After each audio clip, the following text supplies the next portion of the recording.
Développer l'humain, c'est veiller sur lui et sa génitrice bien avant sa naissance. C'est tout l'esprit de cette phase 3 de l'INDH dont on fête le premier anniversaire à Srerat, c'est 18 et 19 septembre. Développer la petite enfance, un engagement envers l'avenir est donc le thème de ces assises. La santé et l'éducation se réunissent avec l'INDH pour la consolidation des acquis et la focalisation des programmes de cette phase 3. Cette troisième phase de l'INDH va se focaliser sur le développement humain des générations futures, des générations montantes, en partant de la conception jusqu'à les premières années, jusqu'à la petite enfance, en passant bien sûr par la grossesse, le suivi de la grossesse, le postpartum, et cela aura un impact sur bien sûr la santé de la mère, de l'enfant, sur la réduction de la mortalité infanto-juvénile, sur la réduction du déficit en croissance chez les enfants, sur le dépistage d'un certain nombre de maladies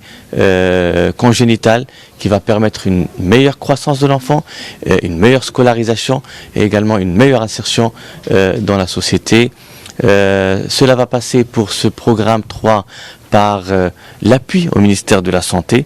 Pour intégrer plus d'acteurs dans le développement de la petite enfance, les demi-finales et la finale du hackathon du développement humain sont organisées en marge de cette manifestation et réunissent 12 équipes gagnantes des compétitions régionales. Notre projet vise à améliorer la situation des enfants autistes et celle de leurs familles à travers un bouquet de services complémentaires. Le projet formera les mères pour accompagner leur enfant, en plus d'un programme de suivi individuel pour l'enfant autiste.